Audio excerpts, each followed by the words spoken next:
तो hello everyone, तो कैसे हैं आप सब लोग। तो आज हम जो हमारा dual nature of radiation and matter वाला चैप्टर है, आज हम उसे पूरा कंप्लीट करेंगे। जस्ट थ्योरी पार्ट जो आज हम इसके जितनी भी थ्योरी और हमारे पास जितने भी फॉर्मूलेज हैं वो सब रिवाइज करेंगे। ठीक है, और जो इसकी न्यूमेरिकल प्रैक्टिस होगी उसकी वीडियो शाम को आएगी। वो हम जो इसकी न्यूमेरिकल है वो शाम को करेंगे। ठीक है, चलो फिर आ जाओ। डुअल नेचर ऑफ रेडिएशन, इसमें सबसे पहले हम स्टार्ट करेंगे जो हमारा कॉमन टर्म्स है कि जो इलेक्ट्रॉन एमिशन है वो कितने तरह का होता है। ठीक है, आई होप कि आप सबके पास अपनी कॉपी और पेन होगा। और मैं ये नहीं कहूँगी कि जो जो मैं लिख रही हूँ, जो जो मैंने लिखा हो वो सब लिखो, नहीं। जितनी आपको ज़रूरत है सिर्फ उसे स्क्रिबल करना है। ठीक है, जो मैं लिख रही हूँ उसे हल्का हल्का स्क्राइब कर लो अपनी नोटबुक में, हल्का हल्का, कि जैसे मैं इलेक्ट्रॉन एमिशन पढ़ा रही हूँ थोड़ा सा हेडिंग डाल लो, फिर उसके पॉइंट्स लिख लो थोड़े बहुत, कि अगर आपको दोबारा कभी रिवाइज करना हो तो आपके पास अपने नोट्स हों, क्योंकि अपने नोट्स से बेटर कुछ नहीं होता। अगर आपको मेरे नोट्स चाहिए तो प्लीज़ कमेंट करना, तो फिर मैं अपना जो टेलीग्राम चैनल है वो आप सबको उसका लिंक जो है वो शेयर करूँगी। तो आप सब लोग वहाँ पे ज्वाइन हो जाना, मैं आपको सारे नोट्स जो है वहाँ पे प्रोवाइड करा दूँगी। ठीक है, चलो अब हम स्टार्ट करते हैं इलेक्ट्रॉन एमिशन से। ठीक है, सबसे पहले हमारे पास आता है थर्मोनिक एमिशन। अब थर्मोनिक एमिशन से हमें ना थोड़ा थर्मोनिक वर्ड से समझ में आ रहा है। कई बार हमें चीज़ों का पता नहीं होता, बट हम उसके जो वर्डिंग है, उसके जो वर्ड्स है, जो सेंटेंस है, उससे हम उसे पता कर सकते हैं। जैसे thermionic, thermal, thermal means heat. ठीक है, कुछ हीट के रिलेटेड होगा। अब इसमें हम क्या करते हैं कि जो हमारे पास मेटल है उससे हीट करते हैं। हीट करने के बाद जो हमारा इलेक्ट्रॉन है वो मेटल से बाहर आ जाता है, और इस इलेक्ट्रॉन को हम बोलते हैं थर्मियोन्स। ये आपके लिए ज़्यादा इम्पोर्टेंट नहीं है, बट आ भी सकता है, ऐसा नहीं कि किसी भी कंसेप्ट से आ सकता है। तो एक हल्की सी नॉलेज होना इस गुड, की हल्की नॉलेज होना अच्छी बात है। ठीक है, चलो, और ये टेम्परेचर पे डिपेंड करता है ऑब्वियसली। नेक्स्ट आता है अपने पास फील्ड एमिशन। अब फील्ड एमिशन में क्या होता है कि जो हमारा इलेक्ट्रॉन है ना, जो सबसे पहले हमारे पास कोई मेटल है, दिस इज़ मेटल, इसके आसपास बहुत ज़्यादा स्ट्रॉन्ग इलेक्ट्रिक फील्ड्स लगा दी। इसकी वजह से जो एक इलेक्ट्रॉन है ना वो यहाँ से एक्साइट हो जाता है और बाहर आ जाता है। ठीक है, उसे हम बोलते हैं कोल्ड एमिशन। अब इसकी एग्जांपल ना आप सबको पता ही होगी कि जैसे कोई हम बोलते हैं ना स्पार्क प्लग, कोई प्लग है, अगर हम उसे टच करें और वो हमें करंट दे, हमें करंट लग जाता है, वजह से हम बोलते हैं ये ख़राब हो गया, ये स्पार्किंग कर रहा है। तो ये इसी का रीज़न होता है, क्योंकि उसके होता तो वो प्लग एक हिसाब से मेटल टाइप ही होता है।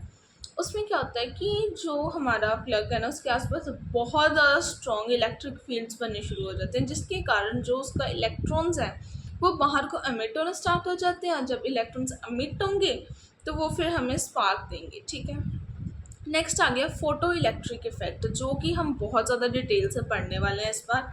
तो बस इतना ही बताने वाली हूँ इसमें कि ये लाइट की इंटेंसिटी पे डिपेंड करता है कि कितने इंटेंसिटी की लाइट जो है वो आ रही है। ठीक है, बस ये चीज़ है इसमें, बाकी हम इसे डिटेल में अब नीचे पढ़ेंगे। और एक हमारे पास आता है सेकेंडरी एमिशन।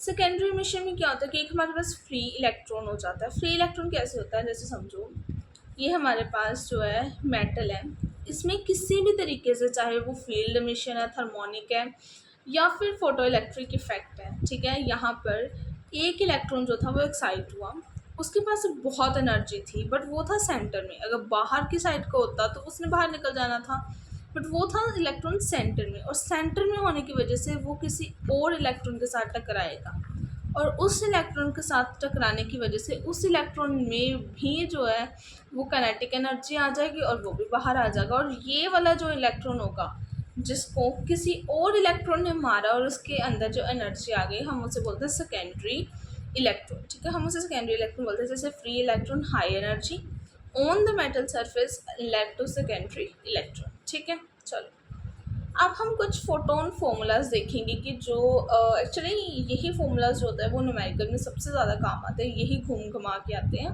तो एक बार हम इन्हें अच्छे से देख लेंगे। सबसे पहले एनर्जी का formula, energy is equals to H mu, और हमें पता है mu is equals to C upon lambda.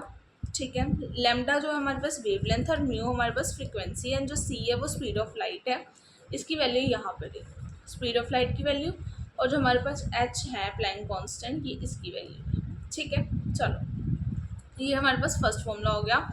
अगर आपके पास अभी कॉपी और पेन है तो ये सभी फॉर्मूलेस अच्छे से लिख लो और इन्हें लर्न कर लो बाय हार्ट, आपके हार्ट पर छप जाने चाहिए ये फॉर्मूलेस, बिकॉज ये बहुत इंपॉर्टेंट और बहुत ज़्यादा कॉमन फॉर्मूलेज हैं। ठीक है, और ये आने ही चाहिए आप लोगों को।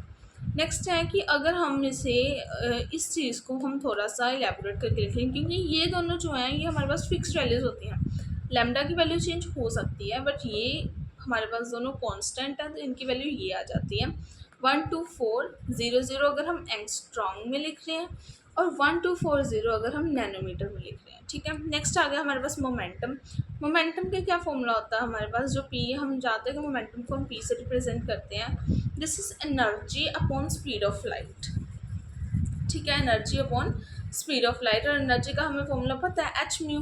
तो यहाँ से हम ये भी लिख सकते हैं कि जो हमारे पास एच म्यू है ये ऐसा भी तो होता ना, सी अपॉन लैम्डा एंड सी के साथ सी कट, ये एच अपॉन लैम्डा हो जाएगा अकेला। ठीक है, आई होप कि आपको समझ में आ गया कि जो हमारे पास एनर्जी है that is H C upon lambda, but जो हमारे पास मोमेंटम है that is H upon lambda. ठीक है, चलो अब हमें पता कि जो हमारा फोटोन है, ठीक है, बेसिकली फोटोन क्या है, वो पैकेट्स ऑफ एनर्जीज होती हैं। ठीक है, अब इसमें क्या हो गया कि जो हमारे पास फोटोन है उसका जो रेस्ट मास होता है वो ज़ीरो होता है। अब बहुत सारे लोग पूछेंगे कि दी रेस्ट मास और नॉर्मल मास में फ़र्क क्या है।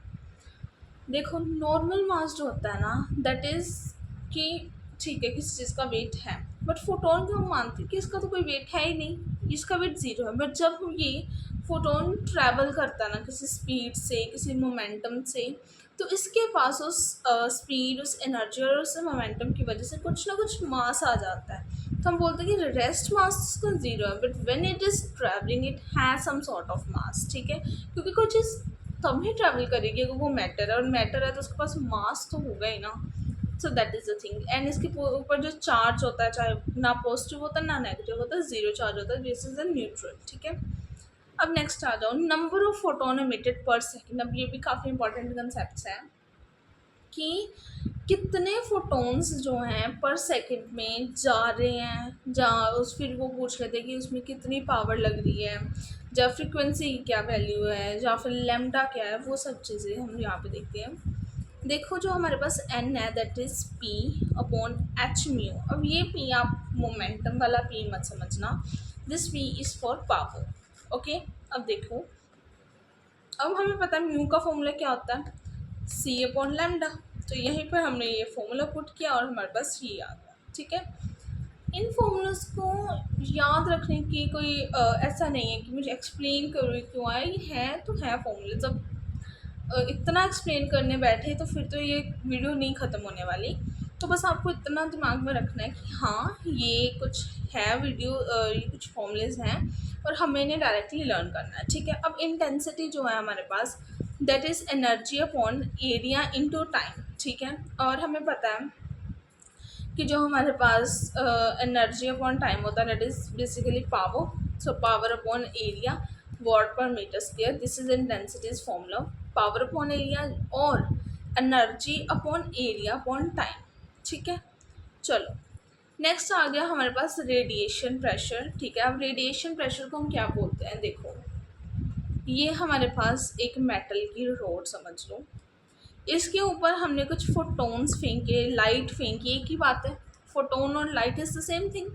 हमने इसके ऊपर अगर लाइट फेंकी और इसने अगर 100% अब्जॉर्ब कर ली उस लाइट को, और जो 100% अब्जॉर्ब करता है डेट इज़ ब्लैक मैटर होता है वो। ठीक है, जेट ब्लैक हो गया, जितने ब्लैक सब चांस होते हैं वो 100% जो अब्जॉर्ब कर लेते हैं, और जो हमारे पास वाइट होती हैं चीज़ें वो रिफ्लेक्ट करती हैं, बट 100% कोई नहीं करता। This is an ideal situation. ठीक है, आइडल सिचुएशन आपको पता है रियल लाइफ में एक्सिस्ट कम ही करती हैं, बट ठीक है हम 100% समझ कर चल रहे हैं कि अगर किसी चीज़ ने 100% अब्जॉर्ब कर लिया उसे, तो उसका फॉर्मूला होगा उसके किस फोर्स से हम डालेंगे कि वो 100% अब्जॉर्ब हो जाए, that is F is equals to N की number of, okay, H is Planck constant and lambda, and basically इसका ये बन जाता है P is equals to P upon C. P is power as always, and power का हमने formula क्या देखा, इंटेंसिटी का फॉर्मूला देखा था पावर अपॉन एरिया. ठीक है, यहाँ से पावर का फॉर्मूला IA नहीं आ जाएगा, इंटेंसिटी अपॉन एरिया. सो या इंटेंसिटी और कितना एरिया और जो स्पीड ऑफ लाइट है उसको हम इस फॉर्मूले में डालेंगे. और अगर 100% रिफ्लेक्शन हो रही है, वापस आ रही है उतनी की उतनी लाइट, तो सेम फॉर्मूला होगा, बस ये 2 के साथ मल्टीप्लाई होगा. ठीक है, क्योंकि एक बार गया तो ये आ जाएगा I/A/C. ये ट्रिक बता रही हूँ, ऐसा कुछ है नहीं. ठीक है, अब एक बार एक गया और एक बार आया, तो 2 × I/N/C. अब कुछ ऐसे तरीके से आप याद रख सकते हैं. इंपॉर्टेंट फॉर्मूला क्वेश्चन आते हैं, शाम को मैं आपको इसके क्वेश्चन बताऊंगी भी कि इंपॉर्टेंट है, पर आपको फॉर्मूलेज मेन याद रखने कि हाँ ये फॉर्मूलेज हैं. ठीक है, अब एक यूनिवर्सल कंसेप्ट आता है इसलिए कि कई बार क्या होता है क्वेश्चन में आपको परसेंटेजेस दी होती हैं कि 20% लाइट है, ठीक है, अब्जॉर्व हो रही है, तो 30% लाइट अब्जॉर्व हो रही है. उस हिसाब से अब देखो आर अगर 30% बोला तो दिस विल बिकम 0.3. ठीक है, एंड 1 + 0.3 है, ये ऐसे पूरी वैल्यूज़ की आ जाएगी. फॉर्मूलेज लिख लेना, लर्न कर लेना. अब आ जाओ फोटो इलेक्ट्रिक इफेक्ट पे. सबसे पहले जो फोटो इलेक्ट्रिक इफेक्ट था वो डिस्कवर किया था 1887 में हेनरिक जो हर्ट्स थे हमारे. ठीक है, इंपॉर्टेंट नहीं है but basic knowledge is important, तो बेसिक नॉलेज के लिए रख दिया. अब क्या होता है कि कुछ मेटल्स रहे हुए हैं जैसे जिंक, मैग्नीशियम, कैडमियम, ये सिर्फ यूवी लाइट के ऊपर डिपेंड रिएक्ट करते हैं. अगर इनके ऊपर यूवी लाइट डालोगे तभी इनके ऊपर से इलेक्ट्रॉन आएगा, otherwise it will not come. और वो भी यूवी लाइट कुछ पर्टिकुलर इंटेंसिटी की होनी चाहिए, कुछ पर्टिकुलर एनर्जीज होनी चाहिए उसमें, minimum frequencies, minimum work function होना चाहिए, तभी आता है. ठीक है, बट जो मेटल्स हैं जैसे लिथियम, ठीक है, फिर हमारे पास जो है सीजियम है, रुबीडियम है, पोटेशियम है. एक्चुअली पोटेशियम लिखा हुआ है, वेट, पोटेशियम है. ठीक है, अब इनमें क्या होता है कि लास्ट में एक इलेक्ट्रॉन होता है, हल्की सी विजिबल लाइट भी पड़ जाती है तो इलेक्ट्रॉन कुछ बाहर. ठीक है, हल्की सी लाइट से भी इलेक्ट्रॉन जो है वो बाहर चला जाता है. ठीक है, एंड ये विजिबल लाइट से भी जो है रिफ्लेक्ट हो जाता है. अब ये कुछ इस तरीके का एक्सपेरिमेंट था हमारे पास कि ये वाली जो है रोड, यहाँ से इलेक्ट्रॉन एमिट होता है, मतलब लाइट सेंसिटिव है. ठीक है, ये सन है, सन से लाइट आई, ये वाले इलेक्ट्रॉन्स हैं. ठीक है, इलेक्ट्रॉन्स यहाँ पर गए एंड यहाँ से फिर हमारे पास करंट बनना शुरू हो चुका है. ठीक है, अब देखो ये हमारे पास लाइट पड़ी, एनर्जी आई from sun which is h-mu. ठीक है, ये इसके पढ़ने के बाद इसके पास ना कुछ इसका वर्क फंक्शन होगा. वर्क फंक्शन होता है कि एक पर्टिकुलर अमाउंट ऑफ एनर्जी जो कि इस इलेक्ट्रॉन को चाहिए बाहर निकलने के लिए, that is work force, sorry work function. Okay, अब देखो ये इसके ऊपर पड़ी, इसको इसका वर्क फंक्शन मिल चुका है. ठीक है, अगर इसके पास वर्क फंक्शन है 2 इलेक्ट्रॉन वोल्ट का और इसने 4 इलेक्ट्रॉन वोल्ट की जो है हमारे पास एनर्जी दी है, तो इसके पास 2 तो यूटिलाइज हो गए बाहर निकलने के लिए, और बाहर निकलने के बाद इसके पास 2 इलेक्ट्रॉन वोल्ट की काइनेटिक एनर्जी बची हुई है. कुछ इस तरीके से हम एक्सप्लेन करते हैं कि अगर म्यू बड़ा है 5 से तो इलेक्ट्रॉन बाहर होगा. ठीक है, अब जो काइनेटिक एनर्जी यहाँ पे हमारे पास आई है वो उसका फॉर्मूला क्या होता है कि म्यू -5. ऑब्वियसली म्यू हमारे पास थी 4, 5 हमारे पास था 2, और काइनेटिक एनर्जी हमारे पास हुई 4 - 2 विच इज़ 2. ठीक है, समझ में आई बात. ओके, अब आ जाओ के मैक्स. अब हमारे पास ना एक और फॉर्मूला होता है कि जो हमारे पास के मैक्स की वैल्यू होती है ना, डेट इज़ E/V0. V0 यहाँ पे होता है अपना स्टॉपिंग पोटेंशियल. ये चीज़ हम अब आगे समझते हैं कि ये फॉर्मूला कैसे और क्यों आया. चलो नेक्स्ट. अब देखो हमने फोटो इलेक्ट्रिक इफेक्ट समझ लिया कि फोटो इलेक्ट्रिक इफेक्ट में क्या होता है कि कुछ पर्टिकुलर एनर्जी की लाइट आती है, मेटल के सरफेस के ऊपर पड़ती है. अगर उस लाइट की जो एनर्जी है वो वर्क फंक्शन से कम है तो फिर वो इलेक्ट्रॉन जो है वो बाहर नहीं निकलेगा. बट अगर वर्क फंक्शन और जो हमारे पास लाइट आ रही है, एनर्जी आ रही है, वो सेम है, इलेक्ट्रॉन बाहर निकलेगा बट उसके पास कोई वेलोसिटी नहीं होगी. और अगर जो एनर्जी आ रही है वो ज़्यादा है वर्क फंक्शन से, तो उसके पास कुछ ना कुछ काइनेटिक एनर्जी होगी, और काइनेटिक एनर्जी जो उसके पास होगी उसका फॉर्मूला होता है कि एनर्जी माइनस वर्क फंक्शन, जितने भी वैल्यू आती है that is our kinetic energy. ठीक है, चलो अब ये हो गया। अब हमारे पास क्या है कि फैक्टर्स अफेक्टिंग, जो हमारे पास फोटो इलेक्ट्रिक इफेक्ट है ना, उसको कौन से फैक्टर्स हैं जो इफेक्ट करते हैं। ठीक है, मैंने सबसे पहले आपको कहा था कि जो फोटो इलेक्ट्रिक इफेक्ट है वो इंटेंसिटी ऑफ लाइट पर डिपेंड करता है। किस तरीके से डिपेंड करता है? डायरेक्टली प्रोपोर्शनल, कि अगर इंटेंसिटी ज़्यादा होगी तो जो हमारे पास नंबर ऑफ इलेक्ट्रॉन्स बाहर निकलेंगे वो भी ज़्यादा होंगे। ठीक है, अब ये देखो, ये इनका जो ग्राफ है दैट इज़, यहाँ पे करंट है, यहाँ पर इंटेंसिटी है, ये कांस्टेंट है हमारे पास जो हमारी फ्रीक्वेंसी है। ठीक है, चलो अब इफेक्ट ऑफ पोटेंशियल। अब जो पोटेंशियल एनर्जी है, जो हमारे पास ये जो पोटेंशियल होता है हमारे पास, ठीक है, स्टॉपिंग पोटेंशियल बोलते हैं हम इसे। तो इसका क्या इफेक्ट होता है? सबसे पहले फिर से हमारे पास ये फॉर्मूला है कि जो काइनेटिक एनर्जी मैक्सिमम होती है that is E into V naught. ठीक है, और म्यू नॉट जो कि हम होती है हमारे पास रिटार्डिंग, हम इसे ना रिटार्डिंग पोटेंशियल भी बोल सकते हैं। ठीक है, ये हमारे पास काइनेटिक एनर्जी के ओरिजिनल फॉर्मूले के इक्वल आ जाती है।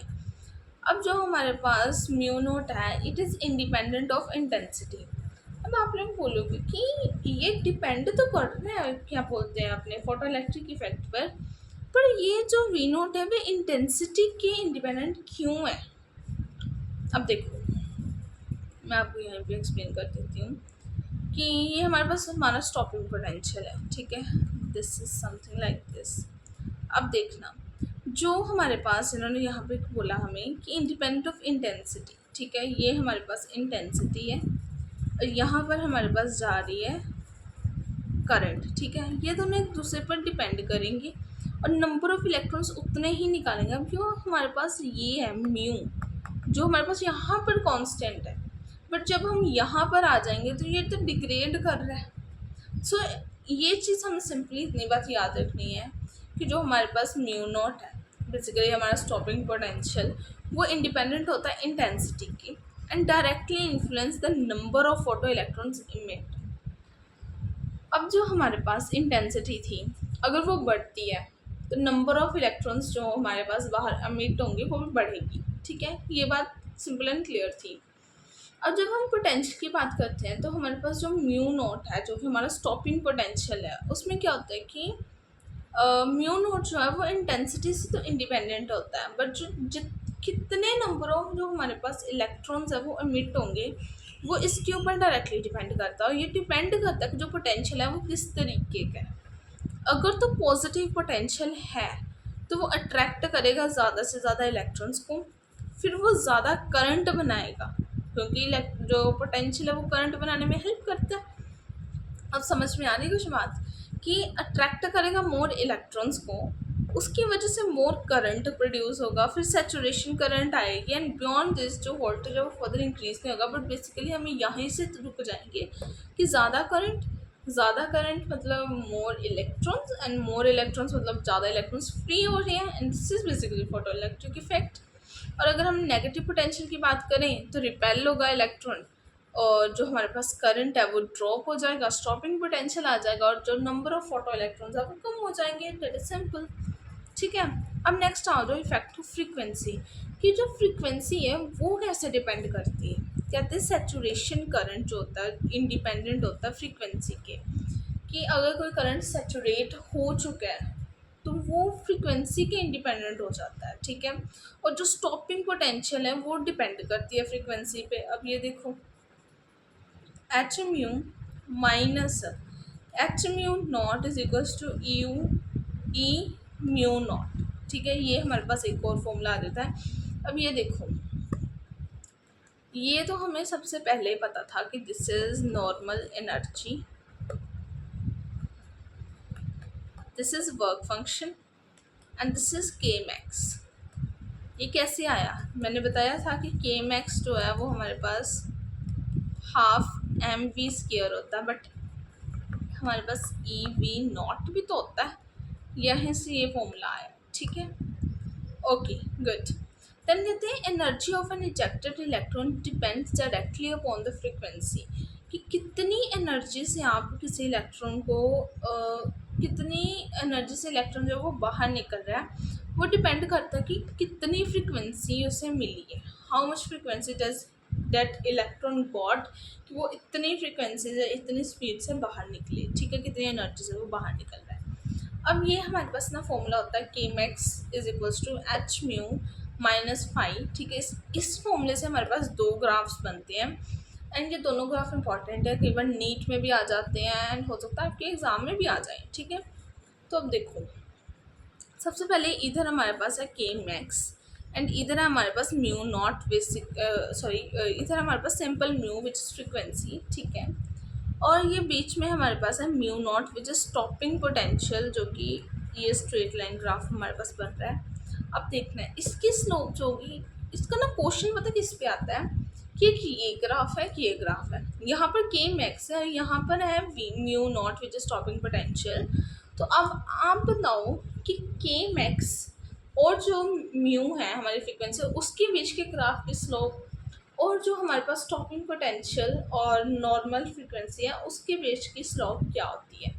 तो नॉर्मल की स्लोप एच होगी, और अगर हमारे पास म्यू नॉट है तो वो एच अपॉन ई होगी। अब कैसे होगी ये दिखना, H max H mu N phi, जो हमारे पास एम होता है वो स्लोप होती है, ठीक है। फॉर्मूले में डाली तो हमारे पास एच आ गई।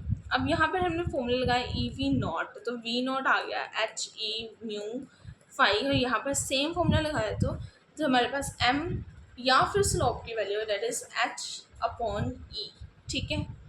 Okay, very good. So next आ जाओ, यही चीज़ का हमारे पास एक और ग्राफ है यहाँ पे, कि इधर को हमारे पास है करंट एंड यहाँ पर हमारे पास जो है हमारी फ्रीक्वेंसी, जहाँ हम बोल सकते हैं पोटेंशियल है हमारा, ठीक है। इधर को नेगेटिव पोटेंशियल, इधर को पॉजिटिव पोटेंशियल है। अब देखना, एक हमारे पास ये है, एक ये है और एक ये है, ये तीनों एक ही पॉइंट पे मिल रहे हैं, ठीक है। तीनों, मैं ये वाला ग्राफ एक्सप्लेन करना भूल गई थी, अब ये भी देख लो। इसमें बहुत, इसमें ना मेन चीज़ यही पूछते हैं कि इनमें से कौन सा बड़ा है, I3 I2 और I1। ऊपर वाला ज़्यादा बड़ा होगा, छोटा दिन सबसे छोटा, ये वाले होते हैं रिटार्डिंग पोटेंशियल, जहाँ पर माइनस वी नॉट। एंड यहाँ पर क्या होता है कि यहाँ पर V3 बड़ा होता है V2 एंड देन V1, ठीक है। और ये सैचुरेशन करंट होता है। इसमें से ज़्यादा कंसेप्चुअल क्वेश्चंस कम और डायरेक्ट क्वेश्चन ज़्यादा आते हैं कि आप बता दो कि ये जो है V3 V2 और V1 की वैल्यूज़ दी हैं, इनमें से कौन सा सबसे बड़ा है। इससे मतलब एक असेंडिंग या डिसेंडिंग ऑर्डर में लगा दो, ठीक है। ओके, नेक्स्ट आ गई हमारे पास थ्रेशोल्ड फ्रीक्वेंसी की। थ्रेशोल्ड फ्रीक्वेंसी क्या होती है, it is minimum frequency required to emit electron. एक मिनिमम फ्रीक्वेंसी, कितनी मिनिमम फ्रीक्वेंसी रिक्वायर्ड होती है एक इलेक्ट्रॉन को बाहर निकालने के लिए, ठीक है। एंड ये अलग होती है अलग अलग मेटल्स में, कि it is different for different metals. Work function क्या होता है, ये भी minimum energy required to emit electron, कि मिनिमम कितनी एनर्जी चाहिए एक इलेक्ट्रॉन को इमिट करने के लिए, और ये होती है एच म्यू नॉट, ठीक है। चलो अब देखो, थोड़ा सा बच गया बस, फिर हम नेक्स्ट चैप्टर जो स्टार्ट करेंगे वो नेक्स्ट वीडियो में होगा। ओके, चलो।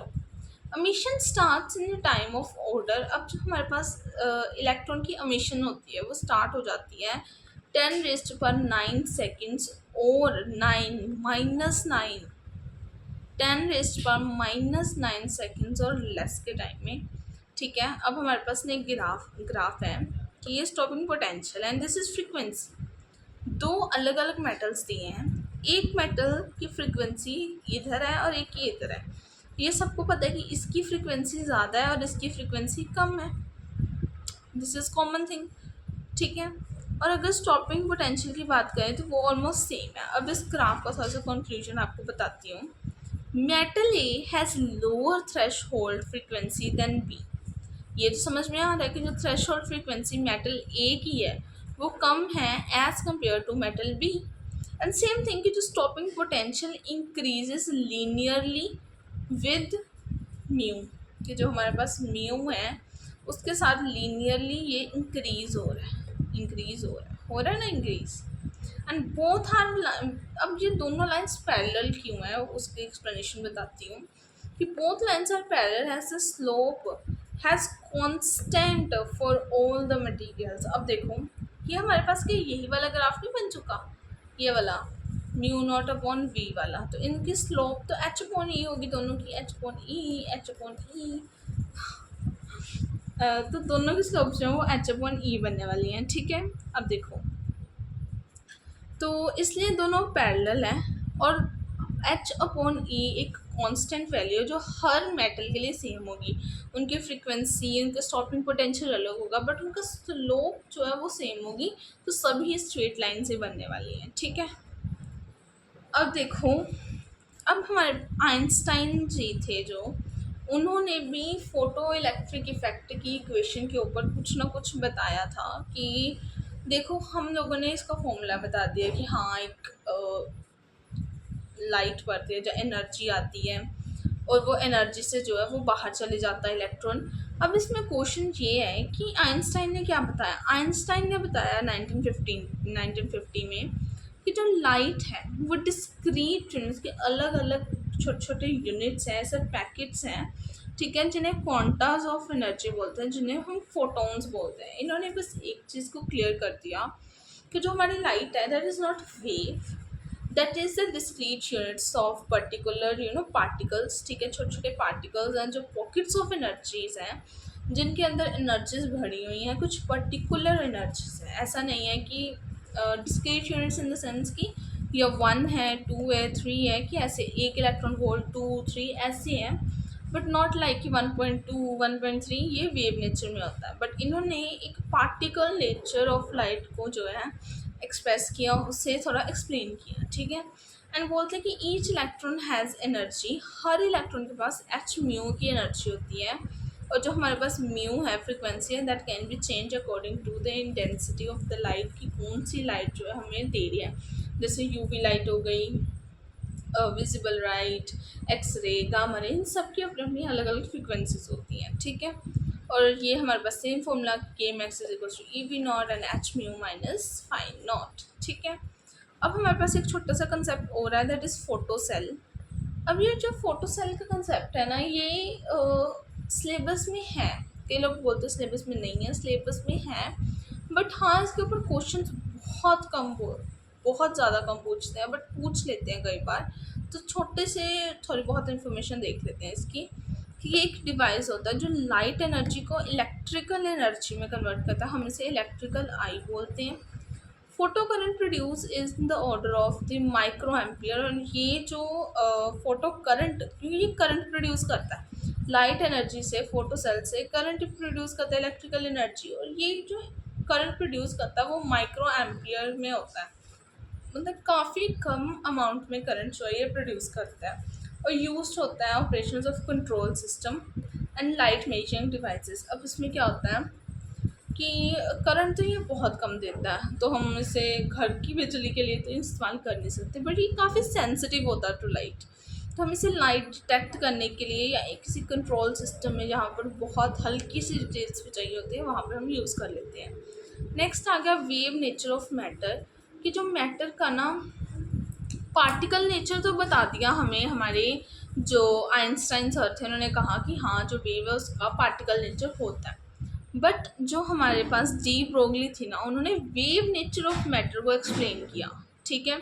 D Broglie proposed lambda is equals to h upon p. P हमारे पास हमारा मोमेंटम है, ठीक है, और मोमेंटम का फॉर्मूला तो हमें पता है, एम इंटू वी होता है। सो सेम यहाँ पे आ गई कि जो हमारे पास लैम्डा है, that is wavelength, is equals to h upon p, and that is H upon m v. और हमें पता है कि हमारे पास मोमेंटम का एक और फॉर्मूला होता है, दैट इज √2km, तो यहाँ से ये फॉर्मूला आ गया। एंड अगर चार्ज्ड पार्टिकल की हमारे पास कोई एसेलरेट, अगर कोई चार्ज पार्टिकल हमारे पास एसेलरेट कर रहा है, मूव कर रहा है, तो उसको फाइंड करने के लिए हमारे पास लैम्डा की वैल्यू आ जाती है एच अपॉन √2mq_v, ठीक है। नोट डाउन कर रहे हो साथ साथ में फॉर्मूलाज, प्लीज़ कर लो, because this is very important, okay. अब बस लास्ट कॉन्सेप्ट बचा हमारे पास कि 4 इलेक्ट्रॉन्स, ठीक है, कि जो हमारे पास इलेक्ट्रॉन है उसके लिए ये होती है हमारे पास लैम्डा की वैल्यू, प्रोटॉन के लिए ये होती है, एंड अल्फा पार्टिकल्स के लिए ये होती है। आई होप कि आपको ये चैप्टर समझ में आया होगा। अभी हमने सिर्फ इसका थ्योरी पार्ट किया है, ठीक है। अब इसके हम जो न्यूमेरिकल्स उन्हें बहुत जल्दी करेंगे। थ्योरी पार्ट मैंने आपको इसलिए करवाया कि कई बार बच्चे क्या करते हैं कि सिर्फ न्यूमेरिकल्स कर जाते हैं, फॉर्मूलेस को रट जाते हैं, बट पीछे का कंसेप्ट नहीं पता होता, छोटी छोटी चीज़ें नहीं पता होती। और अगर पेपर में वो छोटी चीज़ आ जाए और आपको ना पता हो तो वो बहुत ज़्यादा रिग्रेटफुल होता है। तो मैंने अभी आपको ये सारा एक्सप्लेन कर दिया है कि कौन सी चीज़ें कैसी थी, कि जो पोटेंशियल है वो हमें वो जो फोटो इलेक्ट्रिक इफेक्ट है उसको दो तरीके से इफेक्ट करता है, दैट इज़ पॉजिटिव पोटेंशियल और नेगेटिव पोटेंशियल। एंड इंटेंसिटी के बारे में बता दिया, इसके फॉर्मूलेज बता दिए, सारी चीज़ें बता दी। अब इसको अच्छे से करना आपकी ड्यूटी है, ये सभी फॉर्मूलेज आपको अच्छे से आने चाहिए। बाकी मैं तो यही कहूँगी कि अगर आप लोग सोच रहे हो कि 1 महीने में मैं क्या कर लूँगी, तो मैं तो यही कहूँगी कि 1 महीने में आप बहुत कुछ कर सकते हो। हमारे पास अभी 25 डेज़ बचे हुए हैं, तो मिल के मेहनत करते हैं। कुछ ज़्यादा नहीं तो कुछ सही, कुछ ना से कुछ अच्छा, बोलते हैं ना ये चीज़ें। तो अच्छे से मेहनत करो और फल आपको ज़रूर मिलेगा। बट सबसे पहले मेहनत करनी पड़ेगी, बिना मेहनत के फल नहीं मिलता। अब तक जितने टेस्ट दिए हैं, अच्छे हुए नहीं हुए, वो सभी चीज़ें दिमाग से निकाल दो और बस फोकस करो पढ़ाई की तरफ, ठीक है। अभी मैंने आपको डुअल नेचर वाला जो चैप्टर है वो करवा दिया, इसके क्वेश्चंस करवाऊँगी। और अब हम नेक्स्ट जो करेंगे वो एटम वाला चैप्टर होगा, ठीक है। विद इन 15 to 20 मिनट्स में मैं वो चैप्टर रिलीज़ करवा दूँगी। अभी आप इस चैप्टर को अच्छे से देखो, दोबारा से फॉर्मूलेज रिवाइज करो। इस चैप्टर में सबसे की कंसेप्ट दिमाग में रख लो, हम लोगों को पूरे के पूरे फॉर्मूलाज टिप्स पे रखने हैं, ठीक है। अब जब मैंने ये क्वेश्चंस करवाने हैं ना शाम को, तो हो सकता है आपको क्वेश्चन समझ में ना आए, बट आपको ये नहीं भूलना कि कौन सा फॉर्मूला बता रही थी मैम, कौन सा फॉर्मूला टिप्स पे रख लो, ठीक है। अब हम इसके बाद मैं सोच रही हूँ कि बायो के क्वेश्चंस करवा, बायो के जो हमारे पास रिप्रोडक्शन यूनिट है उससे कंप्लीट करेंगे, देन केमिस्ट्री का चैप्टर करेंगे, ओके।